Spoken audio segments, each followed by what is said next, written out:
आज मैं आपको एक महात्मा की कहानी सुनाने जा रहा हूं, जो मन की इच्छाओं पर नियंत्रण रखने का गहरा संदेश देती है। महात्मा का मन खजूरों की तरफ आकर्षित होता है और वे इसे एक अद्भुत तरीके से काबू में लाने का प्रयास करते हैं। आइए जानते हैं इस कहानी में छुपी हुई सीख। खजूरों की चाह स्वयं को मालिक को सौंप दो और शैतान का सामना करो, तो वह तुम्हारे पास से भाग निकलेगा। परमेश्वर के निकट आओ, तो वह भी तुम्हारे निकट आएगा। सेंट जेम्स एक महात्मा बाजार में से गुजर रहा था। रास्ते में एक कुंजड़े ने खजूरें बेचने को रखी हुई थी। मन ने कहा कि ये खजूरें लेनी चाहिए। उसने मन को समझाया। मन दुनिया के विषय विकारों का आशिक है। जब रात को सोया तो खजूरें सामने आ गई। सारी रात मन भजन में ना लगा। विवश होकर सवेरे जंगल में गया। एक बड़ा गट्ठा लकड़ियों का जितना उठा सकता था उठाया। मन से कहा कि तुझे खजूरें खानी है तो बोझ उठा। गट्ठा उठाकर थोड़ी दूर ही चलता था कि गिर पड़ता, फिर चलता, फिर गिर पड़ता। एक गट्ठा उठाने की हिम्मत नहीं थी। दो गट्ठों के बराबर बोझ उठा लिया।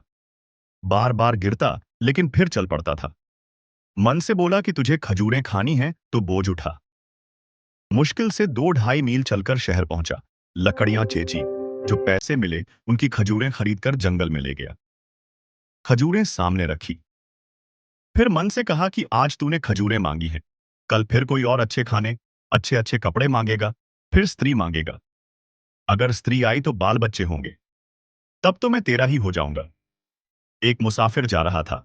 उसे बुलाकर बोला, ले भाई ले, ये खजूरें ले जा। अगर मन का कहना नहीं मानोगे तो मनुष्य जन्म का लाभ उठाओगे। अगर मानोगे तो मन के गुलाम बने रहोगे।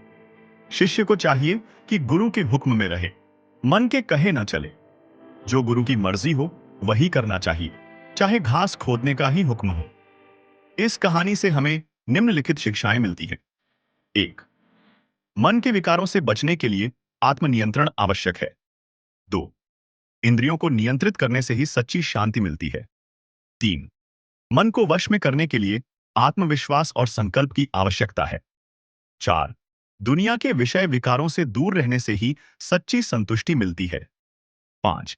परमेश्वर के निकट आने से ही सच्ची शांति और संतुष्टि मिलती है। इस कहानी से हमें यह सीखने को मिलता है कि यदि हम अपने मन की हर इच्छा के पीछे दौड़ते रहेंगे तो जीवन में शांति और स्थिरता नहीं पा सकेंगे।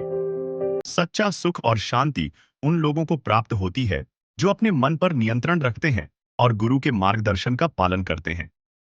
मन की इच्छाएं हमें गुलाम बना देती है, लेकिन यदि हम आत्मनियंत्रण और तपस्या को अपनाते हैं तो हम जीवन का सच्चा उद्देश्य प्राप्त कर सकते हैं। अगर आपको यह कहानी पसंद आई हो तो इसे लाइक, कमेंट और शेयर करें।